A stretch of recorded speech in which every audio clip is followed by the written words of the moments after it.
All right, man. It's got a little bit of wind. It's a lot of traffic right now, but we're going to make it work. I'm here on location for Marsh's latest mural. You can see a little bit of it behind me, but I'm going to give you guys a lot more clips later on. I'm excited to interview her, but I got to tell you a little backstory about her. The first time I ever met her was in the middle of the pandemic. She was doing a Black Lives Matter mural downtown New Haven. Since then, I've seen her in newspaper articles. I've seen her work in state buildings. I've seen her work in other towns that aren't even here, and she is absolutely spreading like a cancer. Peace, I'm Marsh, and I create Martian art. Untitled Chapter.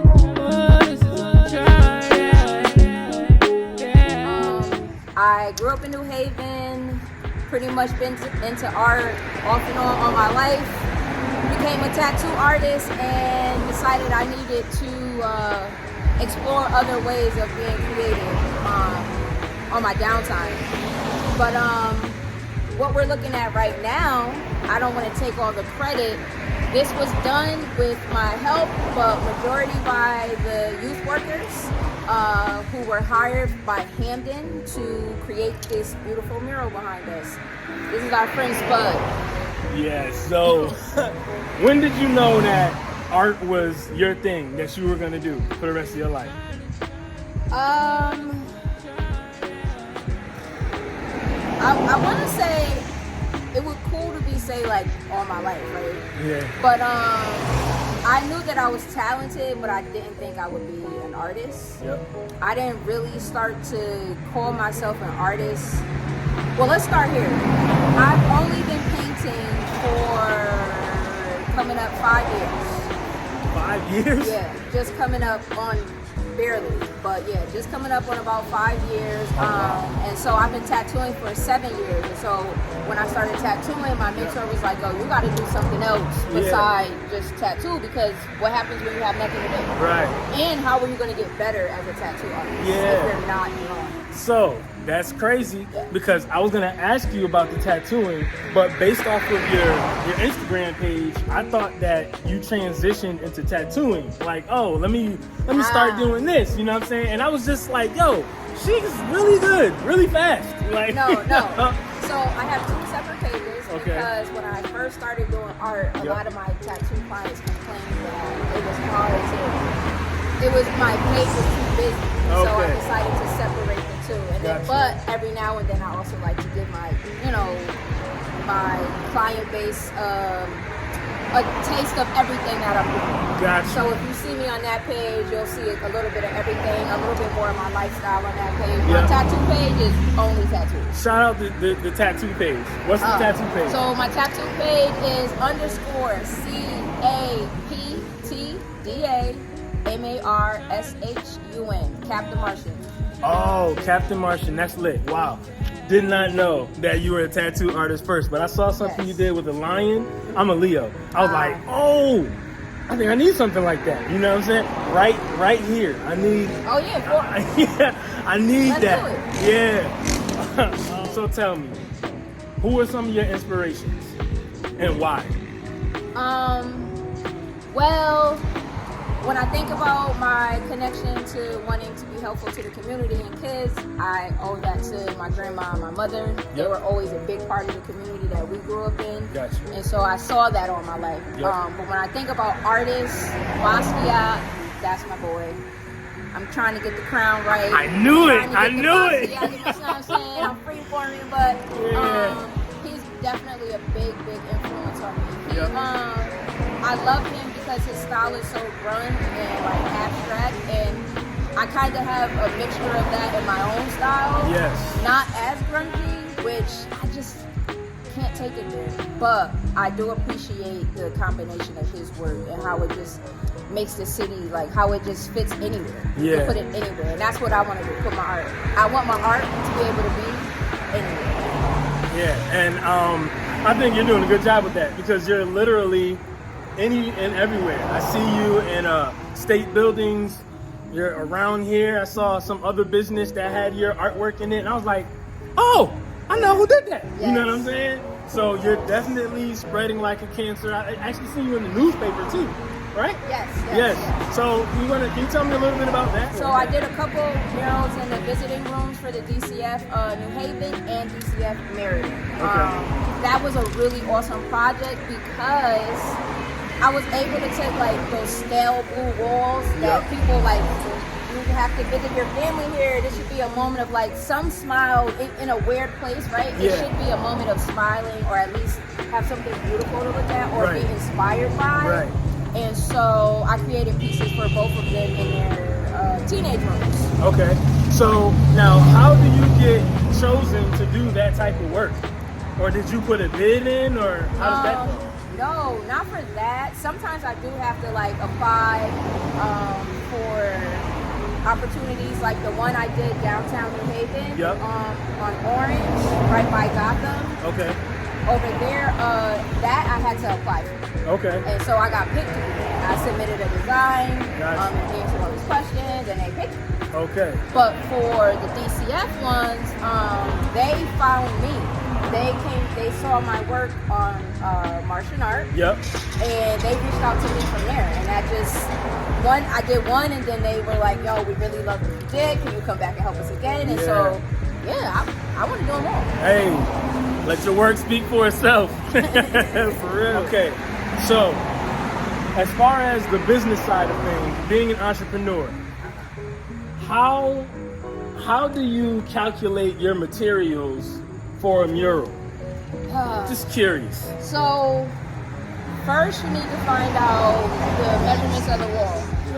Once you find out the measurements of a wall, you know that a gallon of paint will cover about, I think it's 25 square feet, something like that. 25, 40 square feet. Yeah. And so from there you think, well, I know that my wall is this size. Yep. I know that I'm going to use these colors, that colors. Hey, bro. Hey, what's up, Sorry. bro? No worries. She's got fans, so somebody just stopped and was like, "Hey, what's up?" Go ahead. And so basically, I just match my numbers to the measurements, and that's how I figure out pricing. And then depending on the design, also is how I do. Like if it's something super complicated, then the pricing per square foot will be something a bit different. Okay. Versus if it's like a simple, just like color blocking type situation. So that over there, which I'll show you guys the other art in a second, that would be way less than this, I would assume. Yes. All right. What's your favorite medium? Would it be skin or canvas or what do you prefer? They all serve different purposes. So tattooing is like here's the thing, I could get lost in a zone with all of it. Okay. So, but with tattooing, it's more of like solving a math problem. Okay. So it's more steps to it that makes this guy, I have to do this makes sense to do that first. I need this size of this needle to do that. Whereas it's more technical. Okay. But it's technical and creative. Where this is more like I vomit when I think. Like I just throw up on the canvas and leave it all there. With a tattoo, I'm thinking about something. I'm thinking about what the next, if they get another piece, what could I do here? Should I close that line off? Because maybe I shouldn't close that line because then they're gonna want something here and then it's gonna interfere. Gotcha. So it's that type of you definitely have to think ahead. It's almost like playing chess. Yes. Yeah. Now let's talk about diversifying a little bit. Even though it seems like you made multiple streams with your art, like the tattoos, murals, but also I see coloring books, I've seen some totes, I've seen you customizing different things, shoes, what you know what I'm saying? Furniture. Yeah. Oh, furniture? Yeah. Yeah, that's lit. That's lit. Yeah. So can you do my guitar? I can. I actually did a guitar before. I did 2 guitars before. Yeah, so you do like the puffin paints and stuff like that. Yeah. How did you get into that? Do you put that all together yourself, or do you have other people that help you plan these events? Because you have some pretty good turnouts. Oh, I pretty much plan them myself. Yeah. When I do the puffin paints though, I normally work with a food person, Okay. and so we promote it together. It's our event, Gotcha. right? But when it's just a sip and paint kind of situation, those Yep. are me. That's funny. So when it's a puff and paint, you need food. hey, you gotta take care of the munchies, man. But yeah, and like I do private paint nights, like for couples. Yep. I also do couple paint nights, things like that. Yep. That include dinner and all of that type of stuff. You get a 3-course meal, Fellas. drink included. That's different. It's romantic. All of that kind of stuff.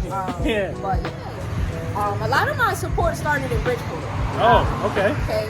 A lot of people even thought I was from Bridgeport. That's how often I was there doing shows. Oh, wow. But so my homie Phil was having an event, Yep. and he was like, "Yo, you should get, you can do this." And I'm Yeah. like, he's like, "Yeah, it'll be a cool 50, 75 people." I'm like, I barely like talking to people. Yeah. Like, what do you mean? And I got up there and I did it, and I was like, "Oh yeah, this is cake. Yeah, this is work. This Doing what you is love. simple. Yeah, this is right. Doing what I love. Yeah. So I loved it. That's another. I don't know who that was. Do you know who that was? I couldn't even see. I was trying to make sure I tried to keep my eyes on the screen this I time. appreciate that, but you got fans going by beeping the horn and stuff. You gotta acknowledge the people. Absolutely. All right. So I noticed on your Instagram you had some digital artwork that you use, like I'm assuming it's an iPad you use sometimes. Do you create NFTs? And if not, are you going to? I have not, but I am. Okay. I'm coming with something. I don't want to rush it. I'll probably do it at the top of 2023. Yep. But I want it to be something that could be a series, and so that's why I've been taking my time this year with it. Yeah, okay. Yeah, I started thinking about, what is this NFT thing that's happening? Yeah. Last year and then this year, I did a lot of research trying to figure out what things sell better, why are they selling, Yeah. and how I could approach it and it be a thing of my own, and not like everybody else. That's lit. So as soon as you do that, for one, let me know, because I'm gonna grab one. But also, you have a following already. That's like one of the biggest things with the NFTs. Like anyone can make one and mint one, but if you don't have any kind of following, you just made it. Getting it to the right people. Do you own any crypto? I own a very small amount. That's okay. Yes. Small and a Very little bit, small. that's better than zero. Yes. You know what I'm saying? So where do you see yourself in the next 5 years? In the next 5 years, I'd rather have some pieces in some dope ass galleries. I know for sure some big things coming up on my agenda, or what I would like to do. Another coloring book. I have a kid's book that I wrote, but I have to write through the illustrations for it. So a couple of coloring books, kids books, that type of stuff. Right now I have like bookmarks, I have postcards. I'm also about to get back into this greeting card company. So me and my homie, we have that going on. So yes, so guys, take notes. Do not put yourself in a box and say, oh, this is what I do, so this is all I can do. She's still in her lane of art, but look at all the different things she's doing with that to generate income. Yeah. You gotta diversify. I wanna make money when I'm asleep. That's the fact. That's the only way to get wealthy. I need to be saving like 70% of what I'm making. You know what I'm saying? Yeah. Like, I know that's a very large number or idea, but if I can make a large lump sum of money, I need to be pay my bills. Yep. And then putting the rest of that away, because as an entrepreneur and an artist, right?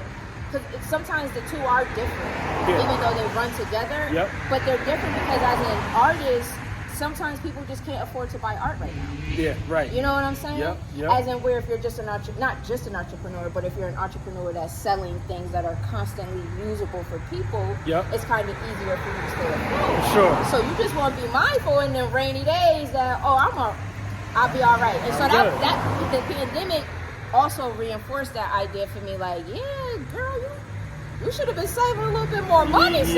You know what I'm saying? So yeah. That's something I learned from COVID. COVID was kind of like a blessing for me in a sense of I was able to have a moment to really dedicate myself to my art. Yep. just started reaching the people I needed to reach. Yep. And yeah, I did my first large mural 2 years ago. That was COVID. That was Mr. COVID. Was that the Temple Street? Yeah. That's where we met. Yes. You know what I'm So saying? that's where I did my first large one, and then from there, Yeah. because I was planting the seed, talking to the right people, and the right people were mentioning me, which I'm grateful for. Oh yeah, that's definitely key.